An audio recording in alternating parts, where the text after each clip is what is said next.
L'Imperium est assiégé d'horreurs. Les xénoespèces, trop nombreuses pour être comptées, sont déterminées à nous éradiquer. C'est seulement en nommant et en étudiant ces prédateurs que l'humanité peut prétendre à une chance de survie. Et par concours de circonstances, ou peut-être volonté divine, c'est à moi qu'il revient. Capitaine Janus Drake, libre marchand, stratégos major de la maison Drake, de codifier la myriade de dangers qui nous menacent. Dans les marges occidentales de la galaxie, j'ai bravé les puits cauchemardesques de la forteresse noire et les antres sans foi ni loi de sa plateforme orbitale, Précipice. Durant l'exploration de cet environnement traître, j'ai découvert des vérités cachées même aux plus savants des érudits de Terra. Ici, dans le premier ouvrage exhaustif de xénologie dans la galaxie, j'ai détaillé le terrifiant visage de notre ennemi. Et de quoi s'agit-il? Eh bien tout simplement du Liber Xenologis, observation depuis une forteresse noire de Darius Inks. Ça c'est l'auteur réel, et en fait l'auteur imaginaire, vous l'avez vu, c'est Janus Drake, qui est tout simplement une des figurines qu'on incarne dans le jeu Blackstone Fortress. Qu'est-ce qu'on va avoir là? On va avoir un magnifique ouvrage. Cet ouvrage, il est en ma possession, il est prêté, il m'a été confié par Ragnar. Gros merci à toi Ragnar, et je vais l'utiliser. Le but, c'est justement de faire de la xénobiologie sur les bases de cet ouvrage. Alors cet ouvrage, on peut regarder peut-être en mini unboxing. Alors il est en français, ça c'est d'autant plus important. Il est magnifique, vraiment. Là, vous le voyez peut-être pas, mais vous avez, vous voyez ici, donc bien sûr, une sorte de, alors pas vernis sélectif, mais de dorure. La pochette, la couverture qui est marquée, qui est creusée, qui est sculptée sur les reliefs, et ça donne vraiment un superbe ouvrage. Donc merci à toi Ragnar de me l'avoir prêté. Et du coup, on est parti pour une série de vidéos qui vont se passer sur les observations de Janus Drake lorsqu'il est dans la forteresse noire, la Blackstone Fortress, et on va retrouver bien sûr ce qu'on a déjà pu connaître un petit peu à travers le jeu, parce que dans le jeu vous avez des passages de lore. D'ailleurs je vous ai fait une vidéo, je la ressortirai sans doute aussi sur Wargame Lore et ITV, une vidéo où justement on apprenait des choses sur la forteresse noire. Là on va apprendre des choses sur tous les xénos qui peuvent hanter cette forteresse. Alors c'est sympa parce qu'on en apprend aussi un petit peu plus sur la personnalité de Janus Drake, et puis on va voir que il se prend pour, il se prend pas pour, vous m'avez compris. Allez, on y va, on va regarder un petit peu ces pages-là, et puis j'espère que c'est une série qui vous plairait encore. Un gros merci, énorme merci à Ragnar Blackman qui m'a prêté son Liber. Je vais essayer d'en prendre soin. Alors ce qui est amusant, c'est que c'est vraiment rédigé comme un livre à destination des savants de l'Imperium. Donc voilà, Liber Xenologis, observation des forteresse noire, ou dissertation relative à la question et à la nature des races xéno, Elementa Physiologiae, Corporis Xenographia, j'aurais dû faire plus de latin. Une petite pensée, ce volume qui se veut une aide à l'instruction est respectueusement dédié au plus glorieux Seigneur, au commandeur de l'Imperium, Roboute Guilliman, en remerciant pour tout au cœur de difficultés extrêmes, ce qu'il a déjà fait pour nous encourager à l'éradication de ces galaxies de la menace xéno. Ce qui est amusant aussi, c'est que là on a ce blason avec des mots en français, effort, recherche, découverte. Donc c'est un bel effort d'avoir fait justement ce livre-là en français. Alors, note préliminaire, eh bien là on a notre hôte un petit peu pour ce voyage. Donc vous reconnaissez le personnage bien sûr, avec son épée, voilà, sa fourrure, on va dire, sa créature. Je sais pas, peut-être qu'on apprendra justement ce que c'est que cette créature. En tout cas, voilà, j'aime bien cette image, un peu l'auteur, voilà, comme ça, penché sur son œuvre. En tout cas, il apprécie vraiment ce qu'il a fait. Ça, c'est quelque chose qu'on peut noter en fait à travers tout le bouquin, et qui est vraiment assez amusante. Donc pour nous mettre dans l'ambiance, je vous lis un petit passage. Mes notes, quoique glanées de manière informelle, m'ont permis de proposer l'ouvrage définitif sur les formes de vie xéno. Je pense sincèrement que ce traité deviendra la référence définitive en matière définitive en matière de xénologie. Voilà. Et en fait, qu'est-ce qui se passe? Tout simplement, eh bien, c'est un explorateur libre marchand qui a entendu parler, eh bien, qu'on avait redécouvert une forteresse noire. Alors, les forteresses noires, ce sont tout simplement ce qu'on appelle les Blackstone Fortress. C'est quelque chose qui est très ancien, dans l'historique de Warhammer 40 000, qui est très ancien aussi.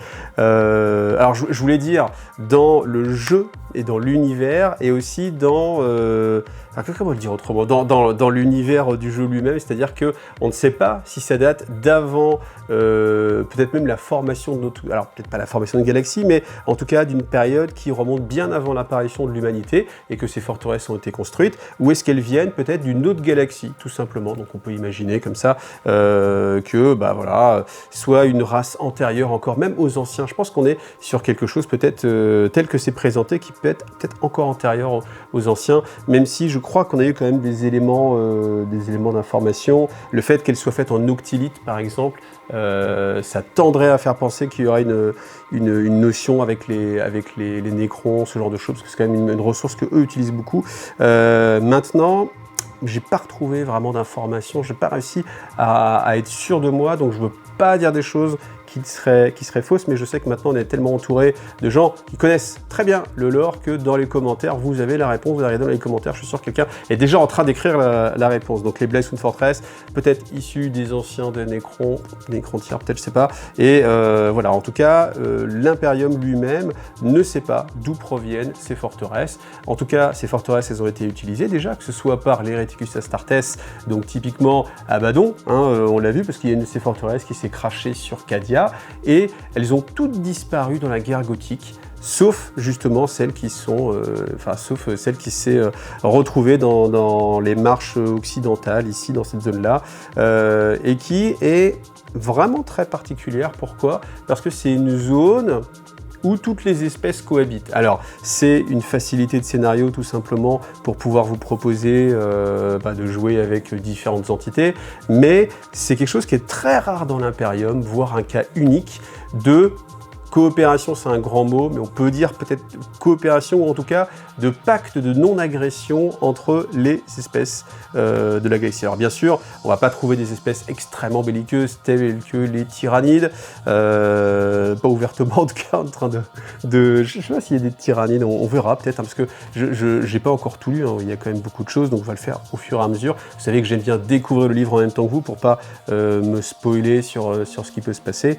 Les orques non plus, a priori. Par contre, eh bien, tout le reste, même les Drukhari, vous voyez, on a des choses avec les Drukhari, donc c'est quand même assez important. Et pourquoi? Parce que en dessous, accroché un petit peu comme un parasite à cette station qu'est la Blackstone Fortress, eh bien, on a un amalgame de vaisseaux qui s'appelle Précipice. Donc c'est une station spatiale qui a été construite avec des restes d'épaves, voilà, qui sont amalgamés ensemble de différentes factions, différentes races, pour permettre cette place de un petit peu de libre-échange. Alors, ce qui est important de noter, c'est que cette forteresse, elle est hostile aux explorations. Les gens ne sont pas forcément les bienvenus, même si je sais que dans le jeu Blackstone Fortress, dans certains passages de l'histoire, il donnait des petites pistes en disant que peut-être la forteresse, elle se faisait plaisir justement à attirer les gens vers elle et à les étudier aussi, et que cette forteresse, elle se faisait étudier par toutes les espèces, mais qu'elle était elle-même aussi en train d'étudier les espèces de cette galaxie. Donc ça, c'est quelque chose qui était assez riche. Après, j'avoue que j'en ai pas lu beaucoup plus. Je sais qu'il y a un bouquin, mais j'ai même un doute. Je sais pas si j'ai lu ce bouquin ou pas. Je crois que j'ai lu des choses, mais ça remonte quand même à pas mal d'années maintenant. On est sur peut-être du 6 ans, peut-être quelque chose comme ça.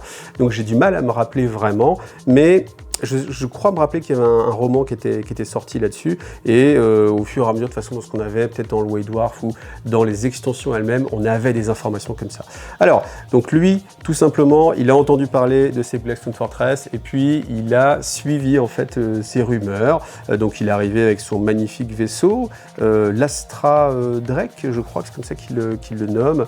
On va le voir après. Donc ça, c'est la table des matières, c'est le sommaire. Ce n'est pas qu'une aventure, c'est-à-dire que c'est vraiment un traité de xénobiologie, donc on va avoir des remarques sur les différentes espèces. C'est assez amusant, et ça permet aussi qu'on ne soit pas dans un roman, c'est-à-dire que vous ne soyez pas en tout cas dans l'attente. Alors j'espère que vous allez être dans l'attente quand même de la suite de la prochaine vidéo, mais en tout cas c'est pas la porte s'ouvre, qu'est-ce qui va se passer? Vous voyez, on est vraiment sur quelque chose de totalement différent, et sur des remarques qui peuvent justement, moi c'est ce que j'adore et c'est ce que je vais vous proposer, c'est ça ouvre votre esprit, notre esprit, et on se dit mais oui, mais pourquoi pas, et qu'est-ce qu'il veut dire par là, et est-ce que ce serait pas une piste pour que, etc., etc. Ça, c'est le genre de choses que j'aime vraiment vous proposer, et c'est typiquement cet ouvrage qui va me permettre aussi moi, de vous proposer des choses. Donc là, vous avez une image ici comme ça de ce qu'est le précipice. Donc c'est l'ensemble de petits vaisseaux qu'on a juste ici. Donc la Blackstone, elle est entourée de tout un tas d'épaves. Donc on peut imaginer que soit il y a une guerre stellaire, soit elle-même, elle va détruire les vaisseaux qui sont trop importants pour sa propre protection. Alors les Blackstone Fortress, il faut noter aussi que, aussi incroyables soient-elles, aussi puissantes soient-elles, elles ont toutes été détruites par des forces humaines. Donc il y a quand même possibilité, la galaxie reste une menace quand même pour les Blackstone Fortress, et même celle-ci. Il nous explique que dans un premier temps, il se montrait tout d'abord méfiant vis-à-vis des rumeurs, prétendant qu'on avait trouvé une forteresse noire, à la frontière même de l'Imperium, mais qu'au fur et à mesure, eh bien, il a réussi à trouver une carte, voilà, qui l'amène justement à cette forteresse. Alors, ce que j'aime bien, c'est qu'il y a tout un tas de petites annotations, pardon. Donc, alors, profitant d'une visite ambassadoriale à la comitissa de la maison Métastasio, j'ai repéré une carte stellaire qui prétendait indiquer l'emplacement de la forteresse et décidé d'enquêter par moi-même. Petit astérix, j'ai cru comprendre que le comitas prétendit que j'ai pris la carte sans sa permission. À tous ceux qui entretiennent ces colonies pénibles, je suggérerais qu'ils comparent le comportement récent de votre serviteur avec celui de la comitissa. J'ai bravé une forteresse noire au nom de l'empereur et rédigé ce traité révolutionnaire en donnant de ma personne et de celle de la maison Drake. Donc vous verrez que ça, c'est vraiment quelque chose que j'aime beaucoup. Le personnage, il se met vraiment en avant, en tout cas, il a ce côté noble, aristocratique, on va dire peut-être, ou caricatural, hein, toujours, hein, pour ceux qui sont de cette famille-là. Mais en tout cas, c'est vraiment assez plaisant, et c'est une bonne idée, c'est une très bonne idée de l'auteur. Donc, la Comita a quant à elle donné plusieurs balles. Ce sont des événements mondains que même les natifs incultes des marches orientales ont décrits comme pervers et à la limite de l'hérésie. On va explorer des systèmes de croyances moins rigides. Voilà ce qui est prêché par ces maisons. Donc attention, avant de me juger comme étant un voleur, alors que j'ai à cœur, j'ai ma mission divine qui est de cataloguer tous les xénos, eh bien regardez un petit peu ce que les autres disaient. Voilà. Bon, ça c'est tout le passage un petit peu sympathique qui nous met un petit peu dans l'ambiance. Alors, on va nous présenter ensuite les habitants de la forteresse noire. Et oui, parce qu'en fait cette forteresse noire, elle a ses propres autochtones. Et les autochtones, c'est tout simplement ces droïdes là. Alors comment ils sont appelés? Les drones, ouais, drones. Voilà. Donc on nous dit que, déjà pour présenter un petit peu l'intérieur des forteresses, c'est des choses qui sont continuellement en mouvement, c'est-à-dire que la géographie va changer, la construction, l'architecture des forteresses noires va changer, c'est-à-dire qu'un jour, vous entrez dans une pièce avec un sas de transfert qui permet d'être de précipice à la forteresse noire. Vous voyez, précipice, c'est la station qui a été construite par les espèces de notre galaxie. Ça ressemble vraiment à Mass Effect, hein, si vous connaissez avec la citadelle, on a un petit peu ce côté-là. Moi, ça m'a vraiment fait penser à ça, comme c'est postérieur à Mass Effect, je me demande même si les auteurs ne se sont pas dit on va se faire plaisir, on va copier un petit peu ce genre de choses-là. Alors dans Mass Effect, les créatures, je ne sais plus comment ils s'appellent, les créatures qui font fonctionner la citadelle ne sont pas hostiles ouvertement, tant qu'on ne les dérange pas, alors que là, les drones, eux, sont hostiles ouvertement. À partir du moment où les drones détectent que ce soit une forme biologique ou une forme mécanique, typiquement vous avez envoyé aussi un robot d'exploration, eh bien tout va être détruit et ils marchent vraiment un peu comme des anticorps qui sont là pour protéger la Blackstone Fortress. La Blackstone Fortress, je vous disais que son architecture était changeante, alors elle est faite en octilite, matière qui est inconnue dans la galaxie, du temps, et qui a des propriétés très changeantes, et on ne peut pas établir une carte, et au fur et à mesure de votre avancée, tout est un piège. Pourquoi? Parce que les escaliers peuvent se transformer en rampes, les murs peuvent se transformer en une sorte d'hachoir pour venir vous écraser, les colonnes peuvent se transformer en humanoïdes sans visage qui viennent essayer de vous détruire. Donc, on peut même se demander comment il survit tout simplement. Si vous avez vu les films Cube, dès qu'on rentre dans un couloir, on peut se faire écraser. Donc là, c'est toujours un petit peu, encore une fois, la limite. On vous dit que tout l'environnement lui-même est un piège incroyable, mais les gars peuvent quand même se balader, et puis voilà. Alors, chose qui est assez importante aussi à noter, c'est que pour aller d'une zone à une autre, vous avez les lève-mag. Voilà, les lève-mag, c'est des chambres de transport qu'on utilise pour se déplacer dans la forteresse, c'est-à-dire typiquement des sortes de comment appeler ça, ascenseurs ou plateformes en fait qui vont d'une zone à l'autre. Voilà. Et puis voilà, en tout cas, vous voyez cette vision là où on est sur des plans différents, où la gravité ne fonctionne pas de la même façon en fonction d'où on est dans la pièce. Ça aussi, c'est assez symptomatique. Tel que ça va se présenter, ça va toujours être un peu ce schéma de construction, c'est-à-dire que vous avez drone pyramide, voilà, Vigilis triangulus, nomenclature. Un rapide aparté sur la taxonomie, j'ai employé une forme de nomenclature binominale basée sur les systèmes proposés dans le Xenographies Universalis de Wolfenbüttel. Ce n'est bien sûr que pas le seul système de nomenclature en usage, mais il est à mes yeux le plus logique. Voilà. Donc on va retrouver à chaque fois cette chose-là. Alors on a des petits numéros comme ça pour représenter. Je trouve ça amusant parce qu'on a ce côté un peu à l'ancienne en fait, vous voyez, comme si on avait un traité vraiment de biologie tel que nos parents, arrière-grands-parents avaient pu l'avoir à l'école avec les petits graphes comme ça, la façon dont c'est la police qui est utilisée aussi, c'est assez intéressant. Puis on va voir à chaque fois ce schéma pour les différentes espèces xéno qu'on va rencontrer. Et vous voyez qu'il y a quand même beaucoup de choses. Alors je vous disais tout à l'heure qu'il les comparait justement à des anticorps, mais ce qui est amusant, c'est que la façon dont c'est présenté, on a l'impression que le côté anticorps, eh bien ce n'est plus qu'une croyance au 41e millénaire et que du coup la médecine a bien évolué. Et ça c'est quelque chose qui est assez intéressant parce qu'on nous parle rarement de la médecine dans Warhammer 40 000. Dans l'ordre de Warhammer 40 000, on nous parle des croyances technologiques, c'est-à-dire que l'Adeptus Mechanicus croit qu'il y a un esprit dans la machine, oui, il y a un esprit dans la machine, et qu'il faut faire des prières pour que les choses fonctionnent. Et en fait, on passe assez souvent à côté du côté un peu soigner les infections, les maladies. Et en fait, là, il nous dit elles agissent comme les corpuscules du flux sanguin d'un organisme en bonne santé. Et la notation, c'est, je me réfère bien sûr à la fameuse hypothèse anticorpeur, donc anticorps, mais anticorpeur, du Magos Verbin, dans lequel il prétend que des petites molécules bénignes dans notre sang défendent le corps humain de microbes malveillants.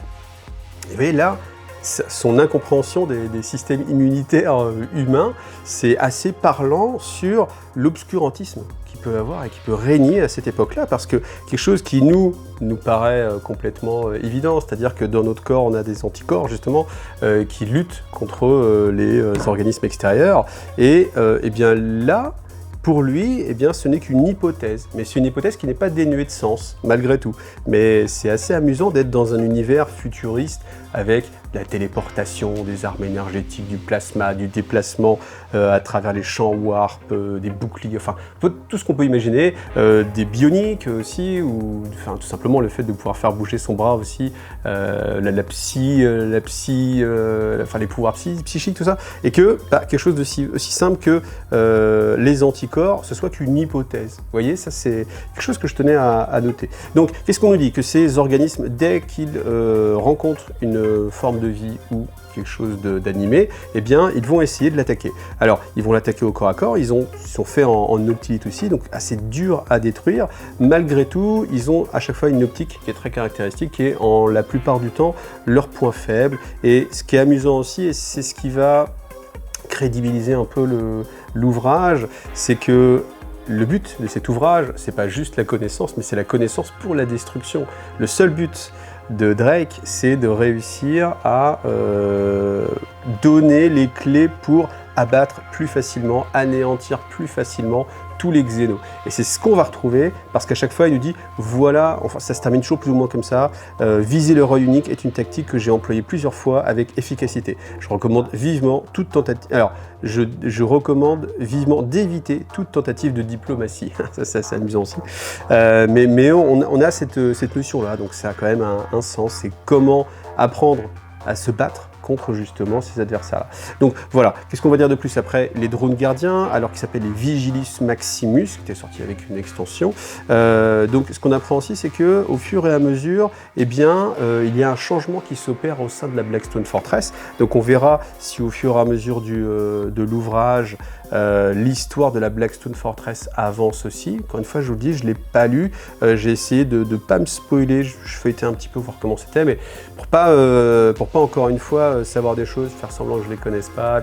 Et vraiment me lâcher sur les hypothèses, mais ce qui serait vraiment intéressant, c'est que justement, on découvre aussi la Blackstone Fortress, qui peut être aussi comparée à une sorte d'organisme. On peut imaginer que tout simplement, l'organisme majeur, la maman de tout ça, c'est la Blackstone Fortress elle-même, et qu'elle est aussi une entité, ça me paraît complètement cohérent. Donc en apprendre plus sur elle aussi, ce sera pas mal. Alors, la Fortress est intrinsèquement protéiforme et imprévisible, mais ces traits semblent s'être exacerbés lors de mes expéditions les plus récentes. Et ce qui va se passer, c'est qu'au fur et à mesure que des espèces arrivent et explorent la Blackstone Fortress, elle va mettre en place des défenses de plus en plus robustes, telles que les drones gardiens. Alors les drones gardiens, ils vont avoir un effet sur les drones pyramides, parce qu'ils vont les rendre plus belliqueux, plus extrêmes dans leur mouvement, plus difficiles à toucher. Et là, en l'occurrence, sa constatation, c'est qu'il faut concentrer ces tirs d'artillerie lourdes et des armes à plasma, qui sont des méthodes réputées pour être efficaces. Mais l'arrivée de ces sentinelles colossales au cours d'une expédition est le signal qu'il est temps d'envisager de changer d'itinéraire. Typiquement, ne pas chercher à rentrer en combat. Un passage qui est intéressant aussi, c'est qu'il a essayé pour les étudier de capturer un drone. Donc il a, alors je ne sais pas par quel moyen, mais réussi à empêcher un drone de se débattre, et il l'a capturé pour aller l'étudier en dehors de la forteresse, sauf que eh bien, les LevMag, donc les ascenseurs qui permettent d'aller d'une pièce à une autre, ont cessé de fonctionner. À partir du moment où eh bien, le drone était capturé, eh bien, ne pouvait pas revenir avec. Donc on sent vraiment aussi que le but de la Blackstone Fortress, c'est qu'on ne puisse pas faire du reverse engineering, c'est-à-dire réétudier aussi les drones. Donc ça, c'était assez amusant. Alors il nous reparle aussi du passage, je ne sais pas si c'est là ou si c'est un petit peu après, il nous dit que lors de ce passage, il s'est retrouvé donc dans l'ascenseur avec le drone, et que eh bien, il y a un Drukhari qui passait par là, incroyable, et que, eh bien, au final, le drone a préféré attaquer le Drukhari parce que sans doute il représentait une plus grande menace. Et bien sûr, je sais plus où c'est, j'aurais bien vu vous le relire, mais je vais essayer de vous le retrouver quand même. Donc, par chance, un corsaire Drukhari qui passait par là s'est avéré être un mets encore plus appétissant pour le drone. Je serais bien venu en aide au Drukhari si je n'avais pas reconnu le sinistre sire. Il s'agissait en effet d'un arrogant et flanqué qui s'était permis de me qualifier de grossier Monkey. Monkey, c'est le nom que les Eldari donnent en fait aux humains. Quelques jours à peine auparavant, je suis parti du principe qu'il préférait s'occuper du drone d'élégante manière plutôt que s'abaisser à combattre à mes côtés. Et je l'ai donc laissé à son sort. Voilà. Ce passage m'avait bien plu pour donner justement encore une fois le cadre en fait du personnage. Alors là, on va reparler un petit peu des croûtes. Donc, il connaissait bien sûr l'existence des croûtes, mais eh bien, vivre dans la forteresse avec certains d'entre eux a permis de développer considérablement ses connaissances et surtout le respect qu'il peut avoir pour cette espèce xéno. Donc, il a rencontré eh bien, Dayak grec, je ne sais pas comment on dit en croûte, mais qui est justement une des figurines que vous avez dans Blackstone Fortress. Donc peut-être que ça va vous donner envie de rejouer à Blackstone Fortress, peut-être que ça va vous donner envie de repeindre ces figurines ou quoi qu'est-ce, mais en tout cas, il va nous expliquer eh bien, du coup, sa rencontre. Alors, j'ai fait la connaissance d'un spécimen du nom de Dayak. La chose était blessée et en train de se faire torturer par un groupe de mercenaires andusiens. Le bien-être du croûte m'apportait peu, mais les mercenaires avaient fait l'erreur de remettre en question ma généalogie et malgré mon sang-froid habituel, je n'ai pas pu laisser passer l'affront. Après avoir enseigné les bonnes manières au soudard, Grec a décidé par quelques convictions étranges qu'il m'était redevable à vie et qu'il devait me protéger. Et en fait, c'est comme ça du coup, il s'est retrouvé à servir Drake, et Drake a pu, à son contact, en fait, il a accepté les choses parce que, bon, déjà, c'était une aide, c'est toujours bon. Enfin, il nous dit, j'ai bien sûr pas besoin qu'on me défende, hein, je sais me défendre parfaitement tout seul, mais je me suis dit que c'était une bonne opportunité pour en apprendre un peu plus sur les croûtes. Et c'est vrai qu'il a appris forcément énormément de choses sur les croûtes. Alors, déjà, première chose, bien sûr, c'est leur biologie, on va dire.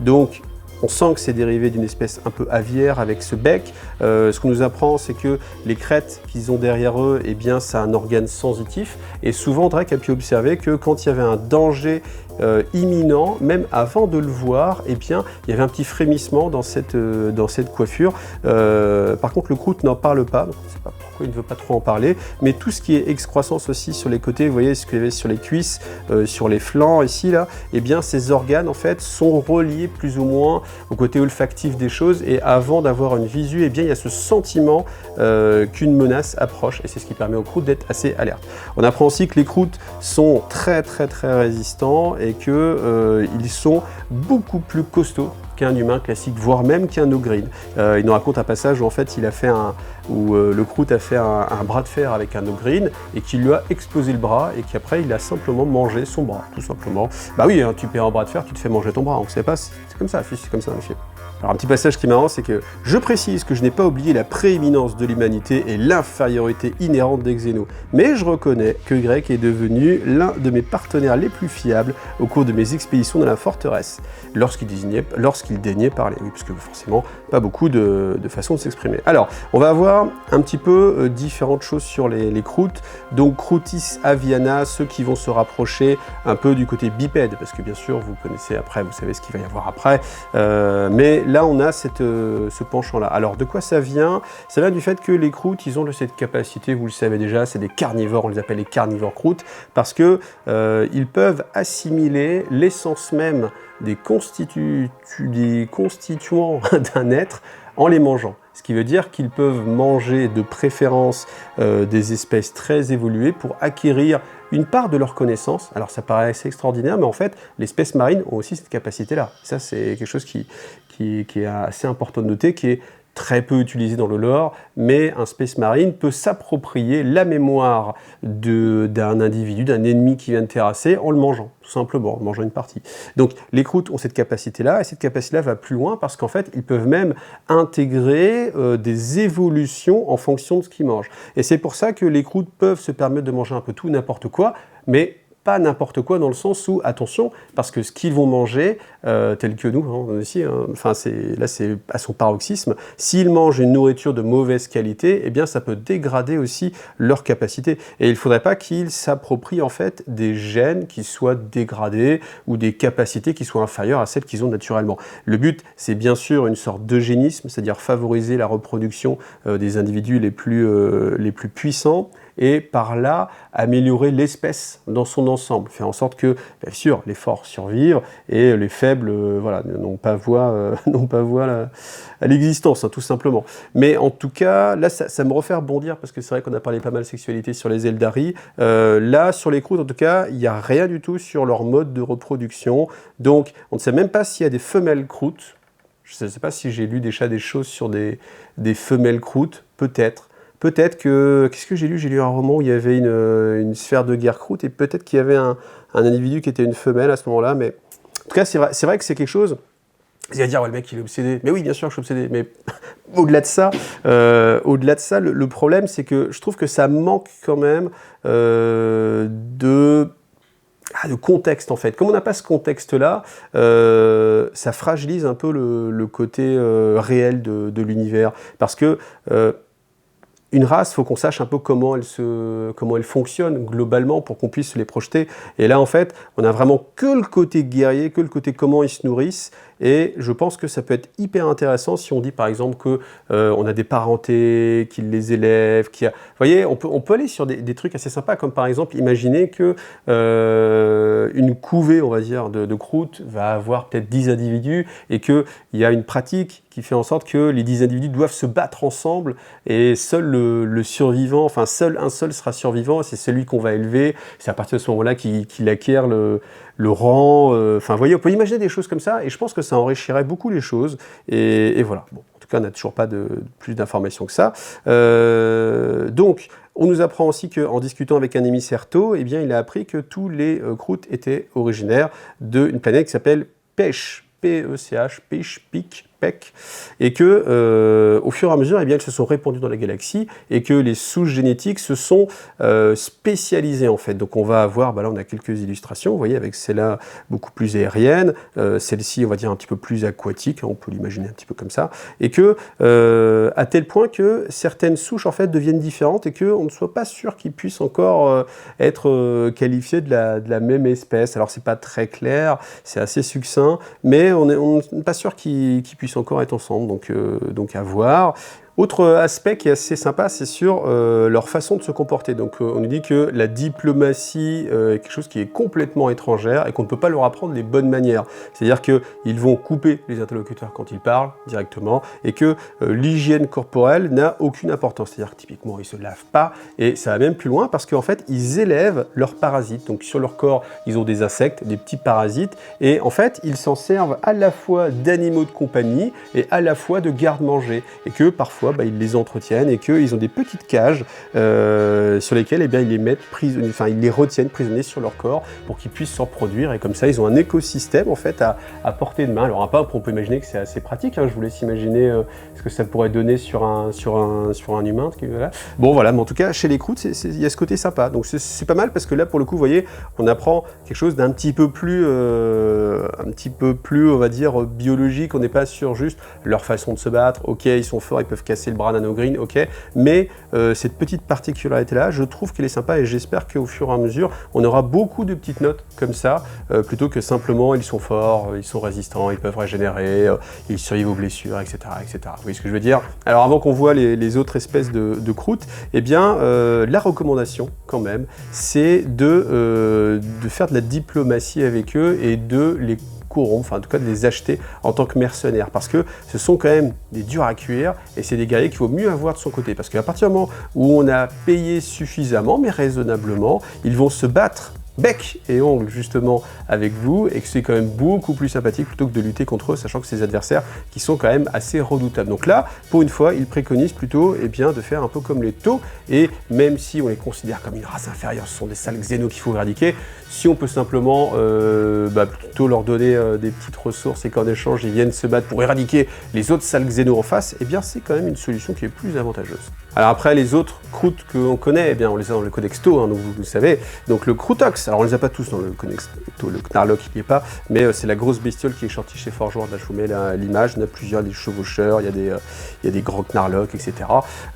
Oui Greg, je pense à toi quand je pense Knarlock, c'est le mec, tu m'as marqué, voilà, c'est comme ça. Donc les Croûtox, ça ce sont en fait les porteurs d'armes lourdes, pourquoi? Parce qu'ils ont régressé mentalement, c'est-à-dire qu'ils ont perdu l'usage de la parole et les autres croûtes les utilisent un peu comme des sortes de bêtes de somme ou typiquement comme des porteurs d'armes lourdes. On ne sait pas pourquoi, sans doute en fonction de ce qu'ils ont mangé, ça les a fait évoluer dans des caractéristiques plus robustes, mais avec ça, ils ont perdu leur capacité sociale, même si, on imagine que les croûtes, c'est pas ce qu'il y a de plus sociaux, mais malgré tout, il y a quand même cette référence, cette chaîne de commandement qu'il peut y avoir, cette scène de respect. Là, avec les Croûtox, il n'y a plus de tout ça. Les chiens croûtes, eh bien là, on a un amalgame de chiens et d'oiseaux, voilà.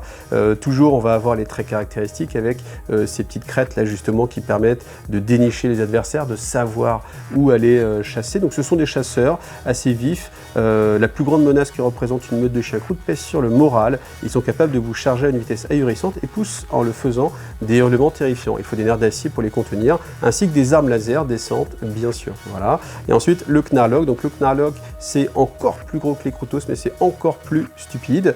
Mais ce n'est pas du tout dangereux tant qu'on ne vient pas les exciter ou que les cavaliers qui sont dessus ne viennent pas les exciter. Toutefois, comme mentionné précédemment, acheter les services des croûtes s'avère une meilleure tactique que de lutter contre les Knarlock. On nous dit que voilà, ce sont des grosses poupoules faciles à piéger. Voilà. Une chose dont j'ai pas parlé, qui était assez sympathique, il nous apprend aussi comment en fait ils construisent leur habitat. Les croûtes, c'est tout simplement en mâchant du bois et en le recrachant. Voilà. Et ils font en fait comme ça une construction, et comme ils ont cette capacité à ingérer en fait des éléments et à s'en faire plus ou moins une possession, ils ont la capacité en recrachant les choses de pouvoir eh bien, créer une sorte de réseau de communication à travers leur habitation. C'est-à-dire que leur habitation leur permet de se coordonner plus efficacement, de la défendre plus efficacement. Et ça, c'était quand même un point qu'il fallait pas passer sous silence. Et du coup, voilà, alors on peut imaginer ça, c'est un petit peu... voilà, c'est aussi toute la limite, c'est qu'on n'a que quelques lignes, donc après on peut imaginer les choses, mais voilà, peut-être que, eh bien, en ingérant les choses, il y a une partie de leur esprit qui ne se situe pas que dans le cerveau, on va dire, et qui est recraché, amalgamé avec le bois, mélangé avec les autres individus, et que ça fait comme ça une sorte de je sais pas, de réseau de communication, voilà, mais c'est une particularité que je connaissais pas et que j'ai découvert justement avec cet ouvrage.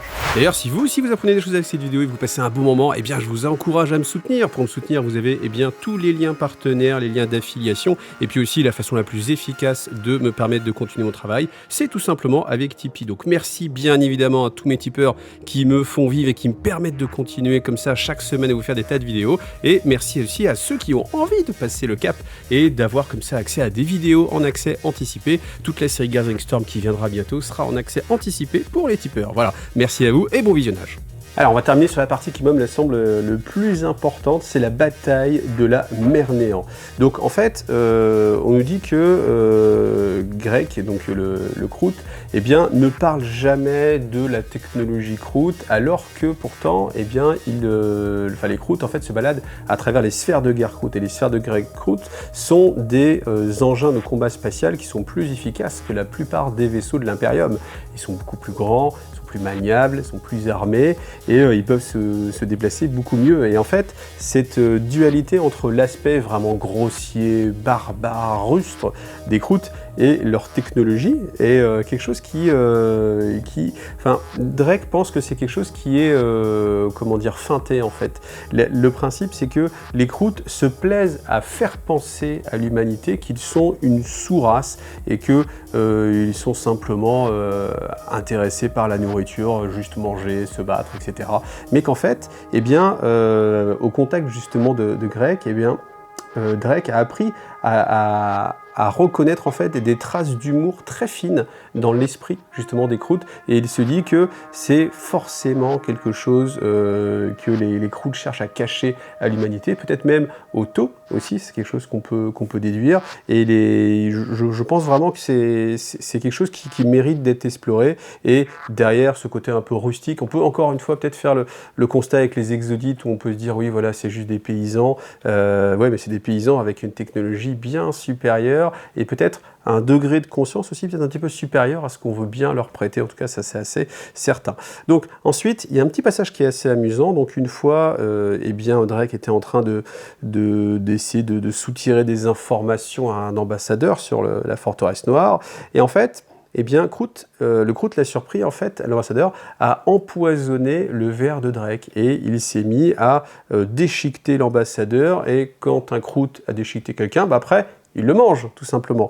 Et le problème, c'est que comme ils avaient tous les deux abusé un peu de la massec, eh bien, ça a eu un effet très étonnant sur le Kroot, et le Kroot s'est mis à chanter eh bien, une légende qui est la légende de la création, tout simplement, de leur espèce et de leur planète. Alors, je vais essayer de vous résumer un petit peu ça. Donc, c'est avant l'aube du cosmos, Vok, la chasseresse, errait seule, échafaudant son grand dessein.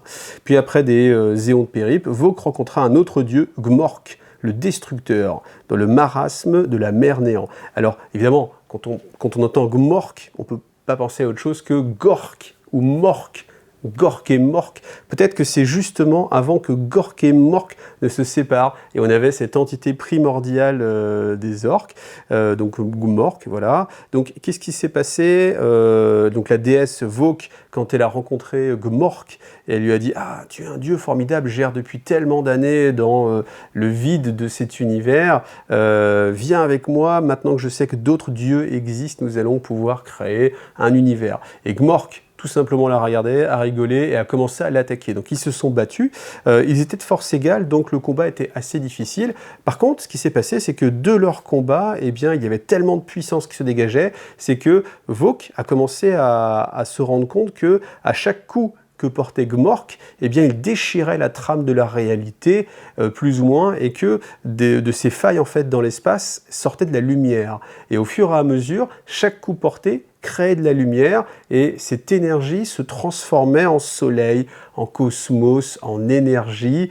Et elle a du coup dit à Gmork, hey, regarde, on a un pouvoir colossal de création, regarde, c'est merveilleux, nous sommes en train de créer des univers, un monde, une galaxie, je ne sais pas quelle notion c'est, mais Gmork en fait ne voulait rien savoir, et par 20 fois, elle l'a supplié d'arrêter, et par 20 fois, il refusa et doubla ses efforts. Malgré tout, eh bien, la déesse en fait profita de leur équilibre de force pour forcer Gmork à créer de plus en plus de choses, et c'est ainsi qu'elle créa plus ou moins sa vision d'un univers dans lequel il y avait des choses, donc des planètes. Alors les planètes, on nous explique même que Gmork en fait, quand il tapait à travers les soleils, ça explosait les soleils et que ça créait des petites particules qui devenaient les planètes. Alors malgré tout, à un moment donné, Vok a été lassé et s'est dit mais au final Gmork va finir par détruire ce que nous venons juste de créer,